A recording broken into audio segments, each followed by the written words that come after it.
સર્વે વિદ્યાર્થી મિત્રોને જય શ્રી સ્વામિનારાયણ। વિદ્યાર્થી મિત્રો, આજે આપણે ધોરણ 8 વિષય ગણિતમાં પ્રકરણ 13 સમપ્રમાણ અને વ્યસ્ત પ્રમાણ તેના વિશે અભ્યાસ કરીશું। તો સમપ્રમાણ અને વ્યસ્ત પ્રમાણ શીખતા પહેલા આપણે ગુણોત્તર કોને કહેવાય તેના વિશે અભ્યાસ કરીશું। તો આપણે જોઈએ ગુણોત્તર।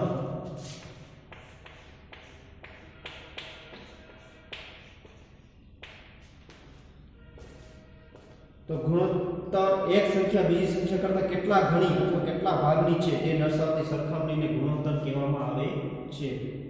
ગુણોત્તર માટે બંને માપના એકમો સરખા હોવા જોઈએ। આ ગુણોત્તર માટેની શરતો છે। ગુણોત્તર માટે બંને માપમાંથી એક પણ માપ શૂન્ય ન હોવું જોઈએ। ગુણોત્તરને અંશ અને છેદ સ્વરૂપમાં દર્શાવવામાં આવે છે। જેમ કે કોઈ પણ સંખ્યા હોય, જેમ કે આપણે લઈએ 2/8, तो आ શું છે? ગુણોત્તર છે, સમય સંખ્યા છે। અને સમય સંખ્યા કહેવાય। સમય સંખ્યા આપણે અગાઉ શીખી ગયા પ્રકરણ 1 માં સમય સંખ્યાને pq સ્વરૂપે દર્શાવવામાં આવે છે। તો p = 2, q = 8। તો આને ગુણોત્તર કહી શકાય। 2/8 એમાં 2 છે ઈ શેમાં છે? 2 છે ઈ અંશમાં છે અને 8 છે ઈ છેદમાં છે। હવે ગુણોત્તર એક શરત એવી છે કે બંનેમાંથી એક પણ માપ શૂન્ય ન હોવું જોઈએ, એટલે કે અહીંયા કે અહીંયા શૂન્ય આવવો જોઈએ નહીં। ગુણોત્તરને અતિ સંક્ષિપ્ત સ્વરૂપમાં દર્શાવવામાં આવે છે।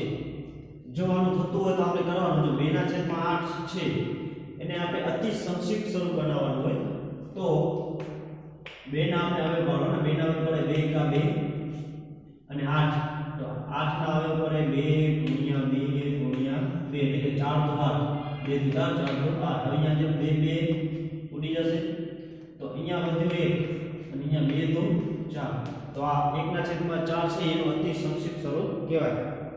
ગુણોત્તરને એકમ હોતો નથી, એટલે કે અહીંયા સેન્ટીમીટર કે મીટર કે એવો એકમ હોતો નથી એવું બતાવવામાં આવે છે। તો આ ગુણોત્તર માટેની શરતો છે। પછી જોશું પ્રમાણ। આપણે અગાઉ પણ ધોરણમાં શીખી ગયા છીએ પ્રમાણ। જો આપેલ બે ગુણોત્તર સરખા હોય તો તેને પ્રમાણમાં છેદ કહેવાય। જેમ કે ઉદાહરણ લીધેલું છે 1, 6, 2 અને 12, આ ચારેય સંખ્યા શું છે? પ્રમાણમાં છે। તો તેને આપણે આ રીતે લખી શકાય 1/6। ચારેય સંખ્યા સરખી હોય, પ્રમાણમાં હોય તો એને આપણે આ રીતે લખી શકીએ છીએ। પ્રમાણમાં કુલ કેટલા પદ હોય છે? પ્રમાણમાં કુલ 4 પદ હોય છે। પહેલી અને ચોથી સંખ્યાનો ગુણાકાર, અને અહીંયા પહેલી સંખ્યા અને ચોથી સંખ્યાનો ગુણાકાર, ત્યારે બીજી અને ત્રીજી સંખ્યાનો ગુણાકાર સરખો આવવો જોઈએ।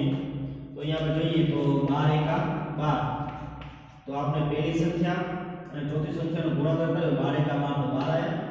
બીજી અને ત્રીજી સંખ્યાનો ગુણાકાર કરીએ તો 6 * 12, બંને 12 પર આવી ગયા। તો આનો મતલબ એમ થયો કે 1, 6, 2 અને 12 પ્રમાણમાં છે। તો આ તો ગુણોત્તર અને પ્રમાણ। હવે આપણે જોશું આપણો જે મુદ્દો છે સમપ્રમાણ। આ જે 13મો પ્રકરણ છે એની અંદર બે સ્વાધ્યાય છે 13.1 અને 13.2। એમાં 13.1 માં આપણે સમપ્રમાણતાના દાખલા ગોતવાના શીખવાના છે, જ્યારે 13.2 માં વ્યસ્ત પ્રમાણના દાખલા કરવાના છે। તો આ પ્રકરણમાં બે સૂત્રો છે। સૌપ્રથમ આપણે સમપ્રમાણનું સૂત્ર જોઈશું અને એના આધારે આપણે દાખલા કરશું।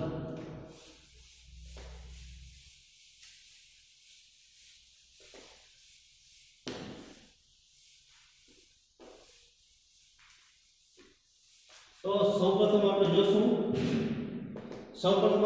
સમપ્રમાણ કોને કહેવાય? એટલે એક રાશિ વધે તો બીજી રાશિ પણ વધે અને એક રાશિ ઘટે તો બીજી રાશિ પણ ઘટે, એને આપણે સમપ્રમાણ કહી શકીએ। રાશિ એટલે તો આપણે આગળ જોઈ ગયા કે ટકા હોય, પછી નફો ખોટ હોય, આ બધી જે છે એ શું કહેવાય? રાશિ કહેવાય। તો એક રાશિ વધે તો બીજી રાશિ પણ વધે અને આ એક રાશિ ઘટે તો બીજી રાશિ પણ ઘટે, એને આપણે શું કહીશું? સમપ્રમાણ કહેવામાં આવે છે। એનું આપણે ઉદાહરણ જોઈએ તો સ્વાધ્યાય 13.1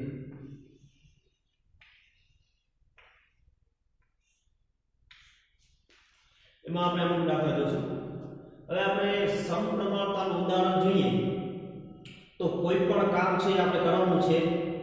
હવે એમાં કામમાં આપણે કામદારો વધારશું તો કામ શું થશે? ઝડપથી થશે. એટલે કે એક રાશિ વધી એટલે કે કામદારો વધારે તો કામ શું થશે? ઝડપથી થશે. જ્યારે આપણે કામદારો ઘટાડશું તો કામ એટલું જ ઓછું થશે. એટલે કે એક રાશિ વધે તો બીજી પણ વધે અને એક રાશિ ઘટે તો બીજી એની અનુરૂપ રાશિ પણ ઘટે. એને આપણે સમપ્રમાણ કહીએ. તો હવે સમપ્રમાણતાના આપણે થોડા દાખલા જોશું. સ્વાધ્યાય 13.1 એની અંદર દાખલા નંબર 3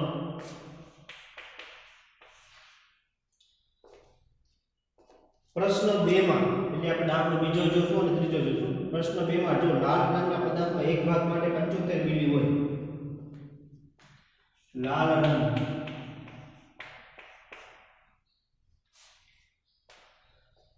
અને મિશ્રણ. હવે એમાં એવું કહેવા માંગીએ કે લાલ રંગના એક ભાગ માટે 75 મિલી હોય, એક ભાગ માટે 75 મિલી હોય તો 1800 મિલી માટે મૂળ દ્રાવણનો કેટલો ભાગ થાય? એક ભાગ લાલમાં મિશ્રણ થાય 75 મિલીમીટર તો 1800 મિલીમીટરમાં કેટલા ભાગ થાય? આ પ્રશ્ન છે કેટલા ભાગ થાય એટલે આપણે ભાગ શોધવાના છે. હવે આપણે જોઈ લઈએ સમપ્રમાણતાનું સૂત્ર. x1 ભાગ્યા y1 અને x2 ભાગ્યા y2. આ જે છે એ સમપ્રમાણતાનું સૂત્ર છે. આમાં આપણે કોઈને પણ ધારી શકીએ જેમ કે આને આપણે x1 ધારીએ, આને આપણે ધારીએ x2 અને આપણે ધારીએ y1 તો આને ધારશું y2. એટલે કે આ જે રંગ છે એને આપણે x ધાર લઈએ અને જે મિલીમાં જે મિશ્રણ છે એને આપણે y ધાર લઈએ. તો x1 x2 y1 y2 આ રીતે આપણે ધારી શકીએ. એટલે આ એક રાશિ છે અને બીજી રાશિ આ છે રંગ અને મિશ્રણ. તો આપણે સૂત્ર પ્રમાણે જોઈએ તો x1 આપણે શું થાય? 1 લગાવવાનું. પછી y1 શું છે? 75 તો આપણે 75 લગાવવાના. પછી x2 આપણે શોધવાના અને y2 છે 1800. આ રીતે આપણે સૂત્ર પ્રમાણે રકમ મૂકી શકીએ. હવે આપણે અગાઉ શીખી ગયા એમાં આગળ શું થાય? ચોકડી ગુણાકાર. 1 અને 1800 શું થાય? ચોકડી ગુણાકાર. x2 બરાબર 1 ગુણ્યા 1800 એના ભાગ્યા થાય 75. એટલે 1800 એક 1800 તમે 1800 ભાગ્યા 75 કરો. 1800 ભાગ્યા 75 એટલે જવાબ આવશે 24 ભાગ. તો આનો મતલબ એમ થયો કે એક ભાગમાં 75 મિલી હોય મિશ્રણ તો 24 ભાગમાં 1800 મિલી થાય. આ પ્રમાણે આપણે દાખલો કરી શકીએ. હવે જોશું આપણે દાખલા નંબર 4.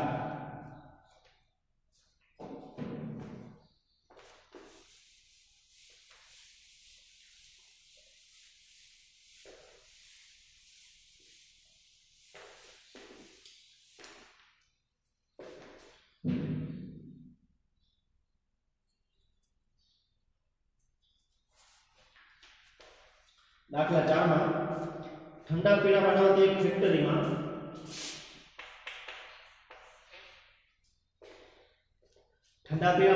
ફેક્ટરીમાં એક યંત્ર 6 કલાકમાં 840 બોટલ ભરે છે.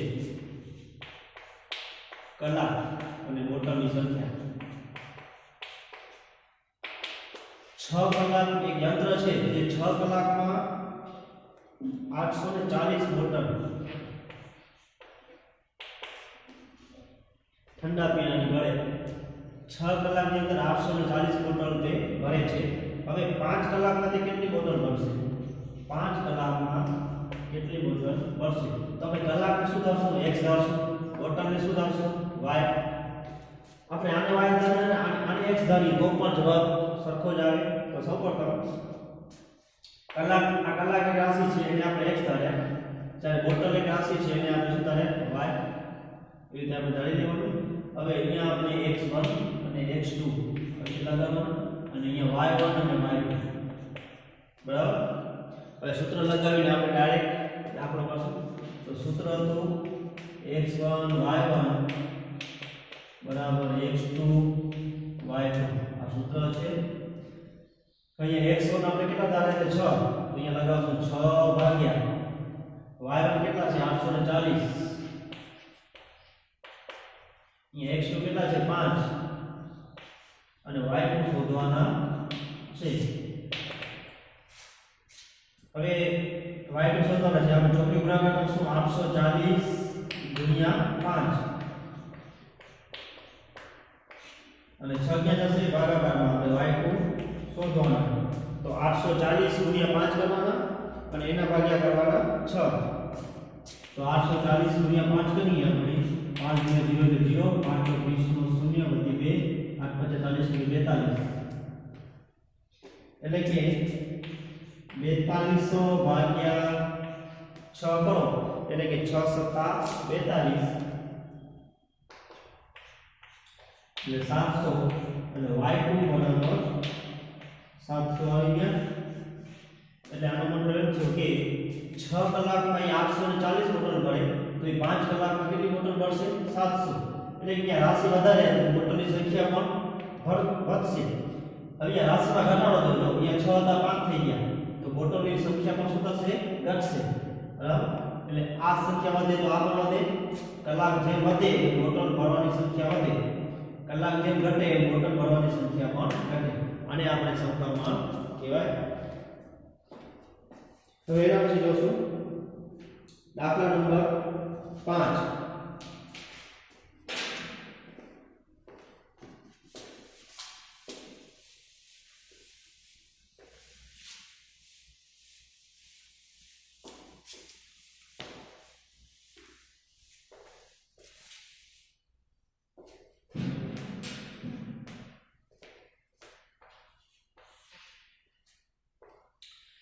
એક જીવાણુના ચિત્રને કોઈ પણ વાયરસ છે અથવા બેક્ટેરિયા એના ચિત્રને 50000 ગણું મોટું કરતા બેક્ટેરિયામાં થતો વધારો અને લંબાઈ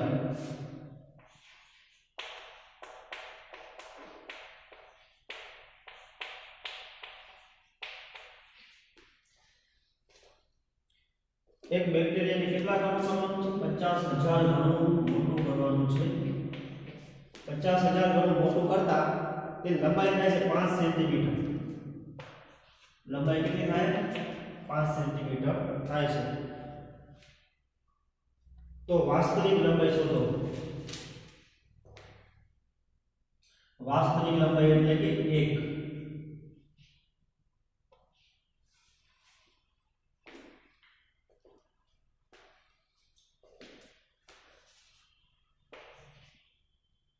અહીંયા સમજી લો. જો એક બેક્ટેરિયાને આપણે 50000 ગણું મોટું કરવામાં આવે તો એ લંબાઈ થાય છે 5 સેન્ટીમીટર.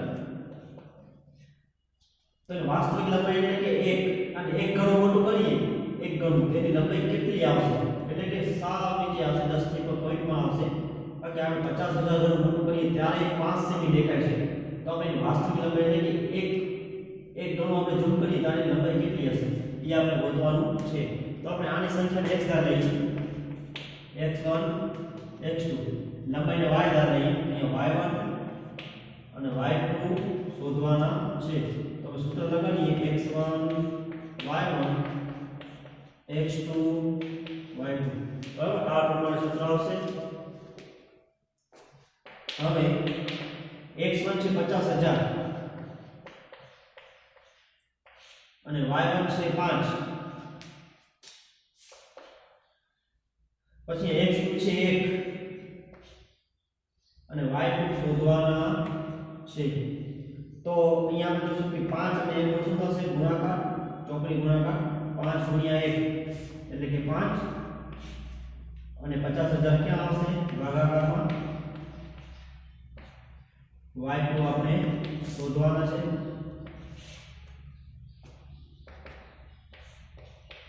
અહીંયા 5 ના આવે પડે 5 એકા 5 અને અહીંયા 10050 50,000 બરાબર આપણે આ રીતે હવે પાડશું તેથી આ ઉડાડવામાં સરળતા રહે 5 માં ઉડી જશે એટલે જવાબ આવશે 1 ના છેદમાં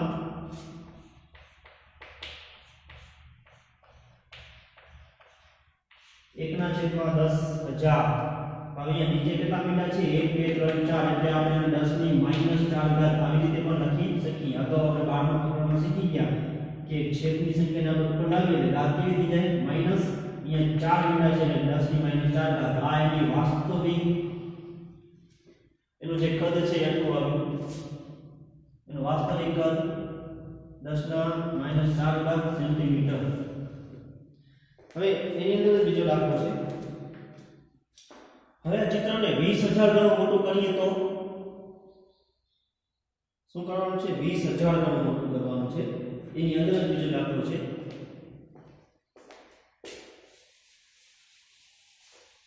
સૂત્ર આ લાગશે આની વાસ્તવિક લંબાઈ આપણે શોધી હવે એની અંદર જ છે કે એક બેક્ટેરિયાને 50,000 ગણું મોટું કરતા વાસ્તવિક લંબાઈ 1 મળે તો એને 20,000 ગણું મોટું કરીએ તો એની વાસ્તવિક લંબાઈ કેટલી મળશે તો આ x1 x2 બરાબર છે આ y1 એટલે 20,000 અને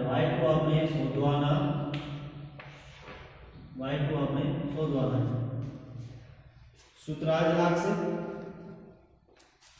x1 એટલે 50,000 y1 છે 20,000 x2 છે 1 અને y2 શોધવાના છે તો 20,000 અને 1 નો શું થશે ચોકડી ગુણાકાર એટલે 20,000 એકા 20,000 50,000 જશે નીચે ભાગાકારમાં y2 શોધવાના છે તો અહીંયા મીંડા આપણે ઉડાડીએ એટલે જવાબ આવશે 2 ના છેદમાં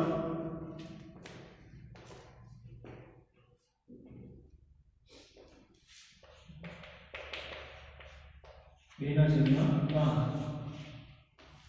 એવી જ રીતે અહીંયા આપણે 5 લઈએ આ વાસ્તવિક હવે જો બેક્ટેરિયાને 50,000 ગણું મોટું કરતા તેની લંબાઈ 5 સેન્ટીમીટર હોય તો 20,000 ગણું મોટું કરીએ તો કેટલી મળે એ પૂછ્યું હોય આપણે એક માં લીધું આ એક માં જવાબ આવ્યો પણ હવે 5 સેન્ટીમીટર પૂછ્યું હોય તો અહીંયા આપણે શું લગાવી દેવાનું 5 લગાવી દેવાનું એટલે 20,000 ગુણ્યા 5 થશે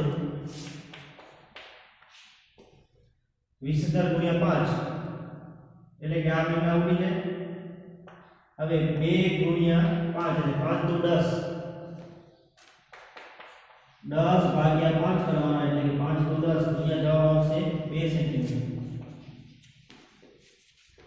તો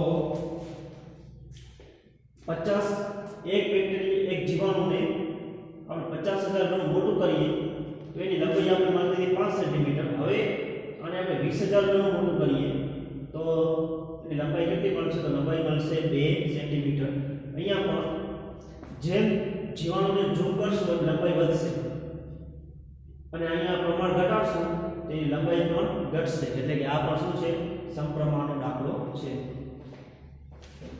એના પછીનો દાખલો જોશું દાખલા નંબર 8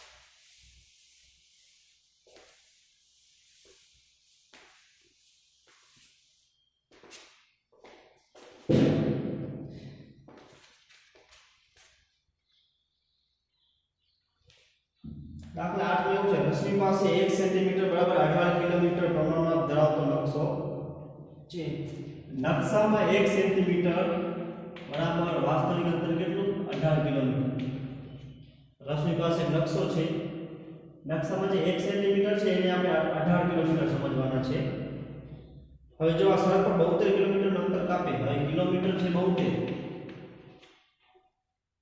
તો એનું અંતર કેટલું હશે કેટલા સેમી થાય 18 કિલોમીટરમાં 1 સેમી હોય તો અહીંયા 72 કિલોમીટર હોય તો કેટલા થાય તો 1872 આપણે ડાયરેક્ટ પણ કરી શકીએ, પણ આપણે સૂત્રને આધારે કરશું. તો અહીંયા સેન્ટીમીટરને આપણે શું ધારશું? સેન્ટીમીટરને આપણે x1 અને x2 ધારીએ અને કિલોમીટરને આપણે y1 અને y2 ધારીએ અને એ પ્રમાણે આપણે દાખલો કરશું.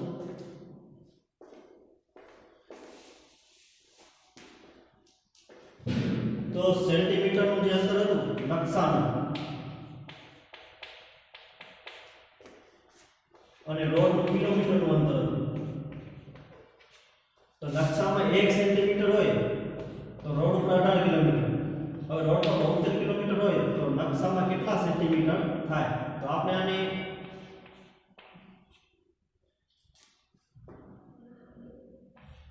x1 x2 કિલોમીટરને આપણે y1 અને y2 ધારશું. તો સૂત્ર લગાવીએ x1 x2 y1 y2. આપણે આ નામ લખીએ એટલે વળી તમને નહીં સમજાય.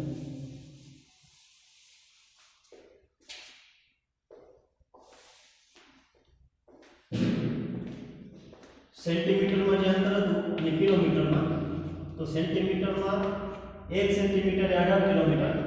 તો 72 કિલોમીટરે કેટલા સેન્ટીમીટર નકશામાં થાય?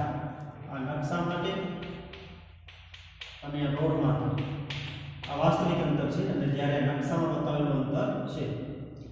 તો આપણે આને x1 અને x2 ધારશું અને y1 અને y2 ધારશું.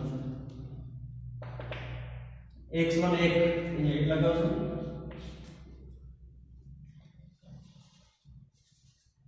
x1 y1 x2 y2. હવે y1 છે 18 તો અહીંયા આપણે લગાવશું 18 બરાબર નિશાન. x2 આપણે શોધવાના છે અને y2 છે 72.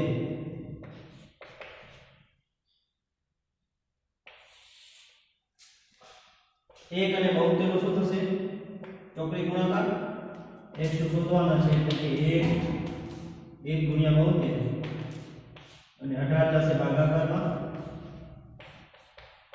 72 એકા 72 ભાગ્યા 18 એટલે 18 ચોક 72. તો x બરાબર x2 બરાબર 4 શોધવાનું તો આપણે સેન્ટીમીટર. x2 બરાબર 4 સેન્ટીમીટર. તો આ રીતે આપણે દાખલો કરી શકીએ. હવે પછીના વિડીયોમાં આપણે સ્વાધ્યાય 3.1 ના દાખલા કરીશું અને ત્યારબાદ વ્યસ્ત પ્રમાણનું સૂત્ર લઈ અને આપણે વ્યસ્ત પ્રમાણના દાખલા કરશું. અસ્તુ જય શ્રી રામ.